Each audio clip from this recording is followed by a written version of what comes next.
Hello everybody, Christian from Treasure Town here, and today we're going to be talking about the Grover Cleveland $20 bill from 1914. This is a large size note. It's really cool looking, pretty beautiful on the back of it as well, and we're just going to be going over everything from the value to the history to the different characteristics that you want to look for on these notes, which ones are super rare and which ones are the common ones. These are not super cheap, but they're also relatively attainable if you're interested in picking them up, so I figure it's sort of one of those beginner to intermediate collecting notes that potentially a lot of people would be interested in. So let's get right into the video. I'm excited to talk about this one today.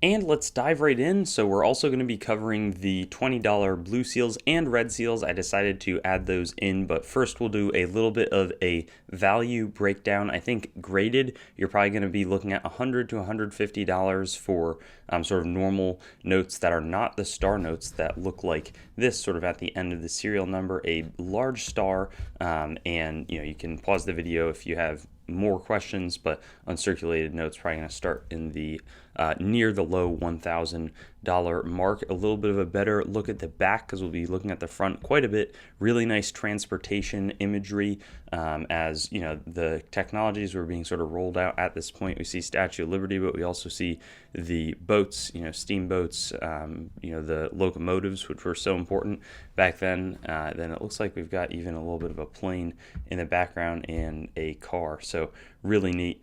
Going forward though, just in terms to give you some understanding in terms of what like the condition is going to look like, this is sort of that 10 range, and they're at different banks. So Atlanta, Georgia, you can research your own specific bank to make sure it's not going to be rarer, but that's just something to pay attention to. You never know if you have something that sort of has some outsized value.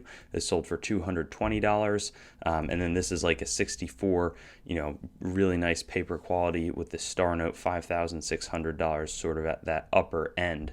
And then really neat was this solid fours note. So, people have been looking and thinking that serial numbers that are interesting and cool, are valuable for a long time. This one was all fours, and it even got a sort of signature from A.W. Mellon, Secretary of the Treasury, above it on that note. So really nice. It's been preserved in great condition and one of the highest selling blue seals. The red seals are going to be unbelievably rare.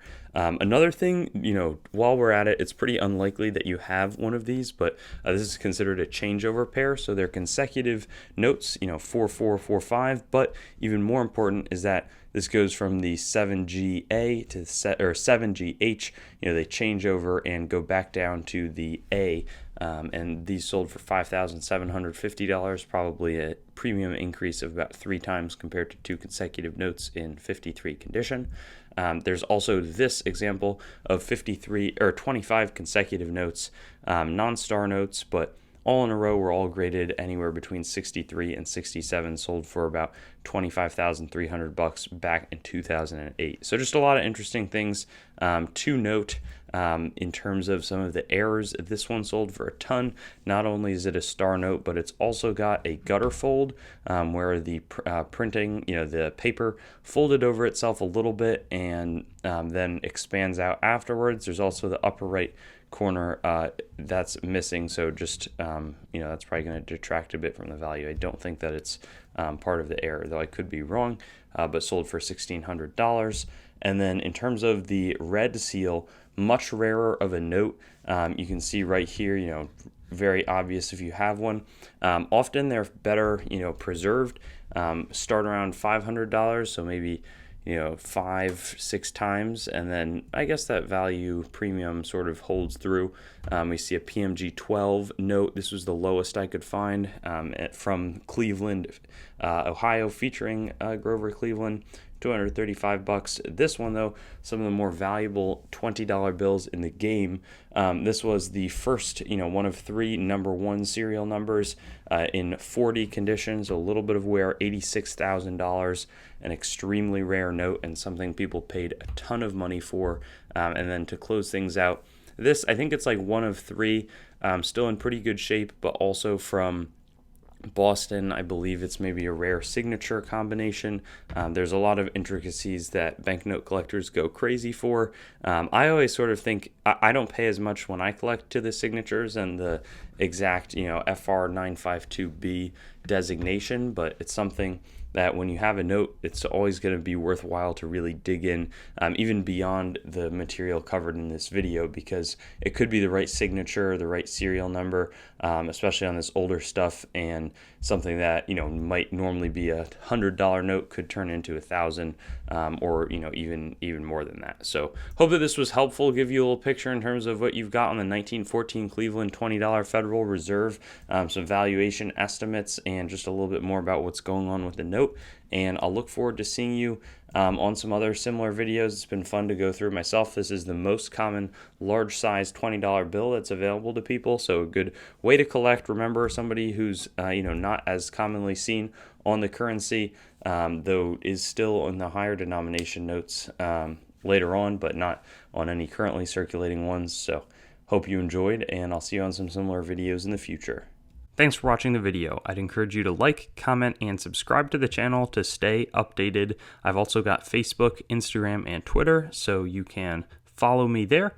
TreasuretownYT.com is the main channel website. Definitely give that a visit. I've got a lot of information about me up there and the channel. CoinGrabBag.com as well currently redirects there, but it's some good opportunities for very fair grab bags, both made by me and other sellers. A lot of different options, so that's a good way to support. There's also TreasuretownCoins.com. In the future, my coin dealing operation will be done out of that website.